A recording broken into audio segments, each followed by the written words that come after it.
The TVWAN News is proudly brought to you by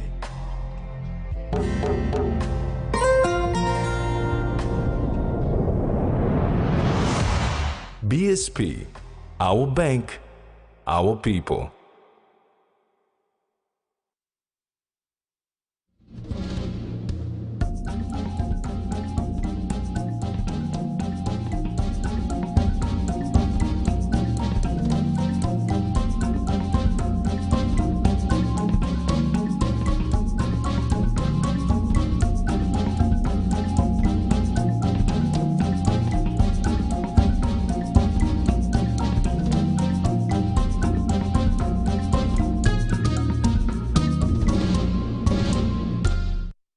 Hello, this is TV1 News. Thanks for joining us.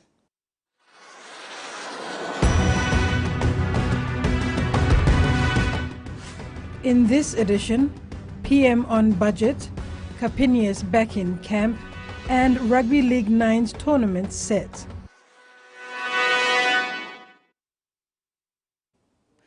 Planning is underway for a Joint Security Forces Training Center in Junihela Province. This was announced during the launch of the Hides PDL-1 benefit programs recently. Minister for Internal Security Peter Siamalili Jr. says the establishment is vital to meet the demand for more police officers in the country. The government has agreed to build a security joint forces training center in Juni Camp Heights in Hela Province. Governor for Hela, Philip Undialu, made this announcement at the launch of the Heights PDL-1 benefit programs recently. The establishment is vital as the government beefs up on internal security in the country and on the path to increasing police force numbers. Governor Undialu said the center is based at a strategic location for Hela Province. Police and correctional service officers will be trained, with locals given the opportunity for recruitment into the force. Juni technical college now you me put him come stop me agree. Put him on some joint security forces training center by Mlakamabe instead of another or something so. All CIS, all police, all military by come training on this place so. You told all line on that training by come up you by look at him. Minister for Internal Security Peter Siamalili Jr. says with the current infrastructure in place at Juni, these can be utilized for security forces training. He said under the police recruitment drive, over 500 positions have been created, with Hela to enlist a good number of locals for police duties. The minister added that the recruitment of locals will help maintain law and order within the LNG impacted communities and uphold peace in the province. Hela now, boy, me got this last one, boy, me look at them good training, good mangi, blow you make a good environment, all by focus, then can come stop here. Na boy me try to produce more policemen na meri long lookout in peace blow you me long Papua New Guinea. Locals have supported the government's initiative. They added that if there is no peace and order, the locals will not enjoy the benefits and see development in the project area. Susan Oriape, TV1 News. The 590 million kina in cost of living relief provided for in the biggest ever 24.567 billion kina 2023 budget handed down on Tuesday, November 29th by Treasurer Ian Ling-Stuckey shows that it is a people's budget. Prime Minister James Marape said in his response to the Treasurer's budget speech on Tuesday. Prime Minister James Marape has described the 2023 budget as the people's budget. He said the 590 million kina cost of living relief has shown that the Pangu Party government he led is caring, responsible and responsive. The 590 million kina relief includes tax cuts of 63 kina per fortnight for those earning more than 20,000 kina per year for 2023. This will be done by lifting the tax-free threshold to 20,000 kina at a cost of 280 million kina. 150 million kina will be provided for reducing fuel prices. All excise taxes on fuels will be removed through to June 30, 2023. This will keep petrol prices down by about 61 toya per litre and diesel prices down by 23 toya per litre. And 160 million kina is allocated for removing school fee project cost in 2023. This is a particularly important measure to get assistance out to rural areas and families. Prime Minister Marape said it was the first time in PNG's history for a government to develop a household assistance scheme to help address some of the cost of living pressures, such as increased prices for fuel, cooking oil, rice and fertilizer for farmers. Jumaima Sukba, TVWAN News. Minister for State-Owned Enterprises William Duma has blamed the continuous power blackouts, high non-revenue earning water position, significant increases in operating costs, flight cancellations and poor telecommunications connectivity on the global inflation, war and changing weather patterns around the globe.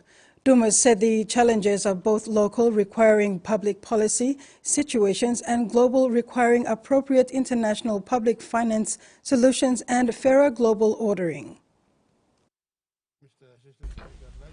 Minister for State-Owned Enterprises William Duma said SOEs require targeted, sustained capital investment funding to assist in replacement of aging infrastructure and assets. He said community service obligations are also necessary and must be qualified, contracted and supported through government subsidies. Duma added that tariff reform is also necessary to support the evolving businesses, the changes to the various sectors and to accurately reflect the true cost of capital.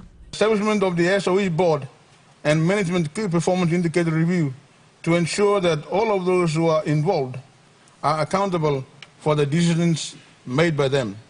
Duma further stated that SOE debt continues to present challenges to KCH and the General Business Trust, with cash flow pressures increased due to the excessive cost of borrowing and stressed balance sheets, making it difficult to expand the business.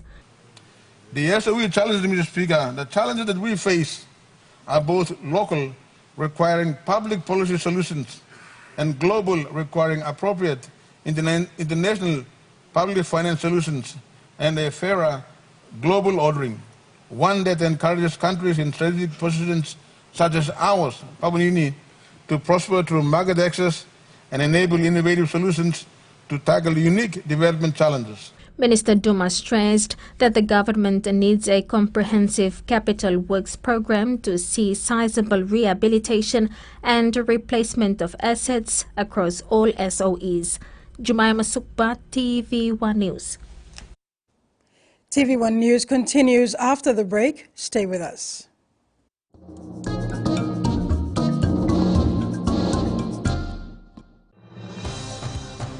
With BSP Internet Banking, you can enjoy your banking at home, at work, or wherever you are.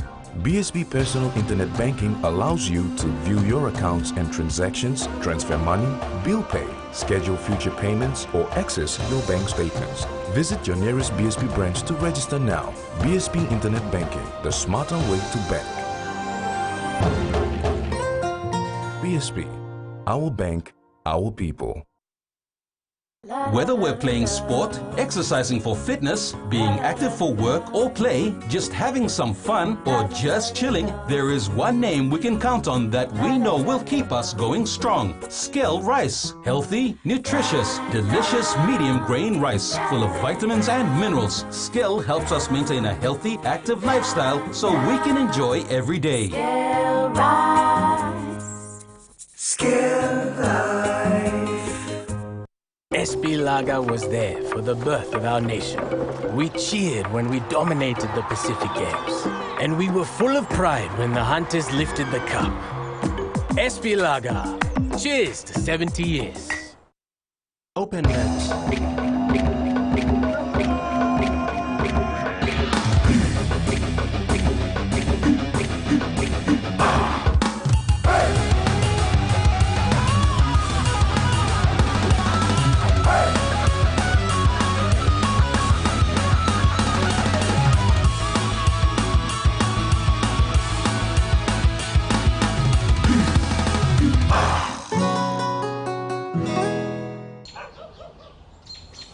Lisa, I want something. And Sunshine Nutri-Strong. And new blue packet Sunshine milk. Ah, Sunshine got new blue packet milk. Yes, and good lo walking coffee, tea, na baking scone too. Sunshine Nutri-Strong. And scale lo making Milo or milk belong all picking long drink too.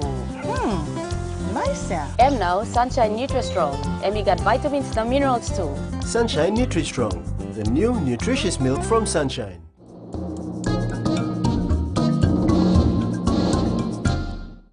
Welcome back. The U.S. Indo-Pacific Command Chaplain Captain James Edwards traveled to PNG to build upon and strengthen the ties with Lieutenant Colonel Mark Neapali, the Force Chaplain of the PNG Defence Force. Joining the visit was Australian Defence Forces Chaplain Thomas Zaransky of the 2nd Cavalry Regiment, 3rd Brigade, Townsville. Captain Edwards held exchanges with Neapali and Zaransky on the current status of the PNGDF chaplaincy, training for chaplains and future directions of the PNGDF chaplaincy. Edwards and Neapali participated in one-on-one meetings with other chaplains to discuss future opportunities for engagement and shared perspectives on serving the spiritual needs of the armed forces of each branch. Edwards and Zaransky also participated in the church service at St. Paul's Military Chapel on November 20. NASFAN Contributions Savings and Loan Society will be celebrating 20 years of service next October. Chief Executive Officer for NCSL, Vari Lahui, added that NCSL is the largest savings and loan society by membership size and will continue to provide products and services to the market. Lahui, who joined NCSL in 2013, said during that time, processing loans and other applications took longer. But they have enhanced these operations tremendously because they have embraced technology within these 2 decades. CEO Keith Raimo shared similar sentiments and acknowledged the membership base NCSL has. Our understanding of our membership, we've come a long way in terms of how we view our membership base, how we interact with them, and our 20 years just goes to show the evolution that we've come through over the past 20 years, and hopefully in the next year and moving forward we can provide more benefits for our membership. Meantime, NCSL has revised its vision on being the provider of the best e-banking services in the country. CEO Vari Lahui said NCSL believes in extending its branch network in close collaboration with NASFAN to complement each other in terms of what they offer.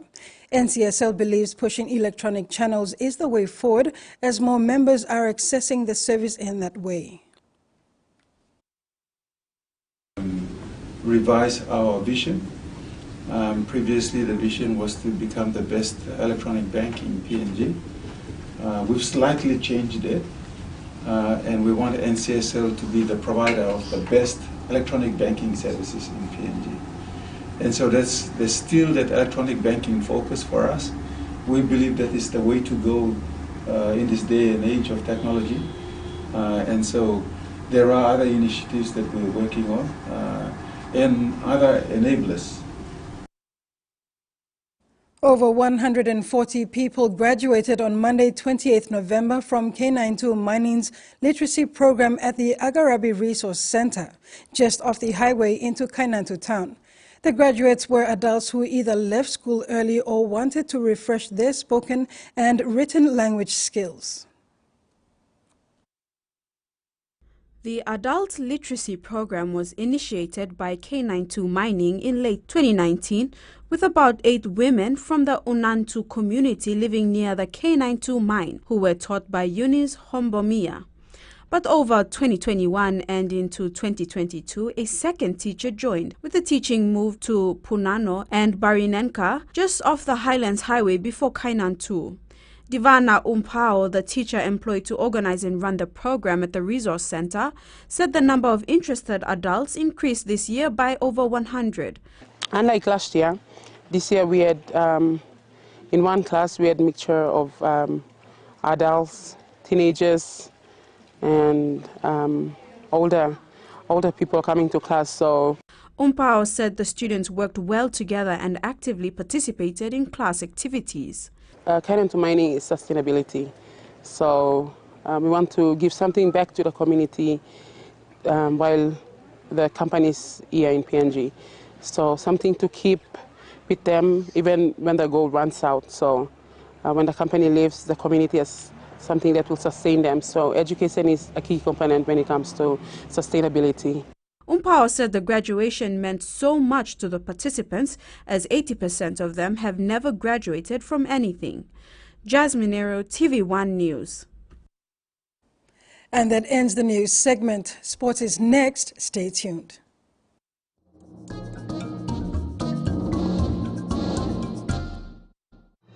Experience a convenient and smarter way to do your banking with BSB Mobile Banking. You don't have to leave the office or your home to pay for bills. You can view your account balance, transfer funds, top up phone credits, or purchase easy pay units wherever you are. Visit your BSB branch today to register now for BSB Mobile Banking. BSB Mobile Banking, the smarter way to bank. BSB, our bank, our people. When you're spending time with family, when you've got a big day ahead, when you have given it all you've got, when you're putting on a feast, that's when you want the best. That's when you want flame rice. New flame rice. Win him, Olgeta.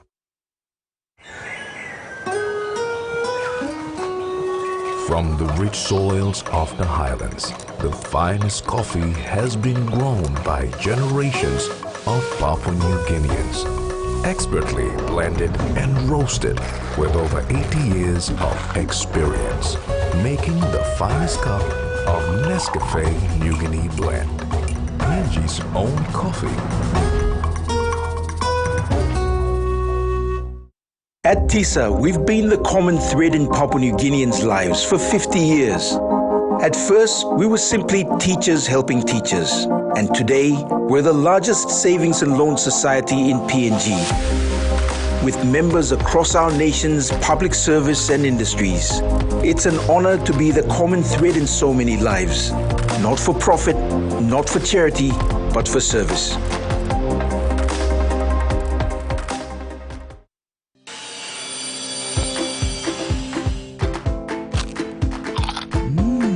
Right across the nation, we eat snacks crackers.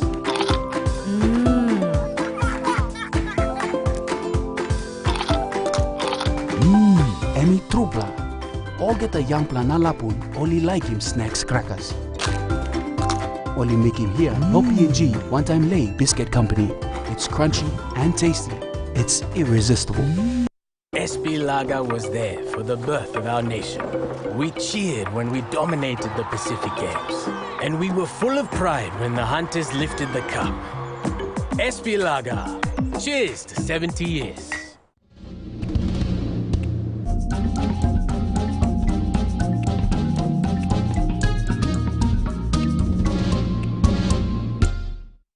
Welcome back. The SP-PNG Hunters train-on squad has resumed pre-season training in preparation for the 2023 Host Plus Cup season, which kicks off in March. Since the squad assembled on Sunday, the first week of training has been focused on gym, pool and field sessions as part of the team bonding. The new-look PNG Hunter squad for 2023 is dominated by DSL Cup players who were rewarded for their commitment and consistency playing for their respective teams throughout the 2022 DSL Cup competition. The Hunters coaching staff would also acknowledge the departure of a number of their big guns from this season who have been lured to clubs in Australia and the UK. This again has opened a window of opportunity for newer and younger players to be brought into the training squad. At the first Hunters media conference today, assistant coach Paul Ayton said there's a good vibe in the camp at the moment, with the new boys gelling well with the old boys. It's been good. We've got a lot of new faces in the staff and the players, so it's been really good so far. So the emphasis is basically getting to know each other and just preparing for the hard road, hard work ahead, both in pre-season and also in the season to come. Ayton said from the initial 39 named, additional players have been invited, including the returning Komuls from the recent Rugby League World Cup. On the departure of a number of their marquee players, Ayton said that's what the Hunters pathway can provide, while on the other end, it also opens the door for younger players to come into the Hunters system. Yeah, Casey left the Hunters last year. She's been out of the Hunters for a year. He's come back to Digital Cup, he's played well, he's performed, and he earned himself a spot back. And Appel's a great player. He's a really class player. He had a spell at Wynnum, and I think we gave him a chance to come back to the Hunters, and he took it. And he's been one of our, he's been a leader in the team so far, and I think he's going to have a really big season for us. The squad will break camp for 2 weeks during Christmas and New Year before the final 30-man squad returns to camp in January 2023. Terry Longwood, TV1 Sports. After a one-year stint with Wynnum Manly Seagulls in Brisbane, PNG Hunters' prodigal son, Epel Kapinius, is keen to make it back into Hunters' starting lineup this season after being recalled back into camp. Kapinius was the Hunters' informed prop for the 2021 season before he was released for disciplinary matters. To be invited back into the Hunters training camp is a homecoming for rising prop Epel Kapinius. Kapinius, who had a stint with Wynnum Manly for the 2022 season after a fallout with Hunters outgoing coach Matt Church, said he is now looking forward to redeem himself and get back into the grind to win his spot back in the team for the 2023 season. On debut for Wynnum Manly this year, Epel scored a double against Redcliffe Dolphins and was consistent throughout round one until he suffered an ankle injury that affected his form at the back end of the season. He said although he was disappointed not to make the World Cup, but to be picked for the mid-season test against Fiji and again for the PM's 13 this year was quite rewarding for his hard work. We start them I'll give this a chance. We play win some games, we collab with PMs. Collab PMs now, we come back and play them game can. Then we play on the Hunters now. Because I got injury, I'm down for 1 month together. So like this form when we start on them, injury now, so I'm just stop down so we make a rehab go. So we come back I was late though. Because I'm getting this form again. Epel said it's good to be back with the team and with his experience, he's looking forward to rub shoulders with his old mates and to lead the team again in 2023. Yes, I'm culture, I'm also boys also team up finish, so I'm planning to boys where like go out na come back and Hunters, I'm Gandilo building kind of culture we have been copying, so at least the boosting only the boys will come in, present them hard, so at least the game lead all, make all on something we make him, and make it so. Terry Longwood, TV1 Sports. And finally, the annual Scale Rice-sponsored Central Dabaris Rugby League 9's tournament is set to kick off shortly after it was launched on Wednesday this week. The tournament will see up to 24 teams playing in 13 zones and will run throughout January with the finals in February. The 2023 tournament schedule will see up to 24 teams playing in 13 zones, with the entire series likely to fill 312 teams right across the province, making the Dabaris 9s tournament the biggest in the country in terms of numbers. The Dabaris 9s is structured to bring the competition into the province, allowing for more teams, especially rural village-based teams, to participate. The competition format rewards the 2 best teams from each zone to advance to the championship round, where all zones will be represented. For the 2 seasons, the tournament has been won by Koyari Gogia Gogevas, and they will be hoping to defend the title again for the 3rd season. Out of the competition, the grand finalist and the runner-up, or it's either way that they can have their own district team, they'll bring it here. The 2 teams will come and challenge for the major one, but they'll have their own prize money down at the district level. The winner will get 2,000. The runner-up will get 1,000. Registration is only 350 kina. The Dabaris 9's coordinator, Bura, also gave a brief rundown on games venues and dates for the tournament to run. So we have 13 zones, and it looks pretty much confirmed for the tournament. For the venues, we will be having a thorough check on those venues, making sure that all the playing fields are set up to standard. We will be making sure security will be provided as We don't want disruptions of the tournament. The 2022 tournament, sponsored by good midfielder international brand Scale Rise, with a sponsorship of 20,000 kina. The prize money for each zone is 3,000, while the championship prize is 15,000 kina. Terry Longwood, TVWAN Sports. And that ends the news tonight. Remember to apply the following simple measures to prevent transmission of the coronavirus. Regularly wash your hands with soap and water, cough or sneeze into your elbow, and exercise social distancing.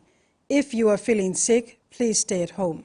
You can also call the COVID-19 hotline number for more information or assistance. Pleasant viewing. Bye for now.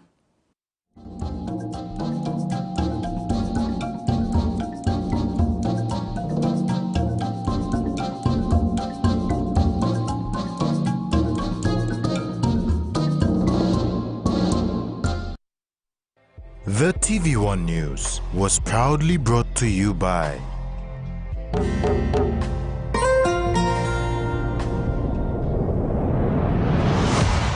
BSP, our bank, our people.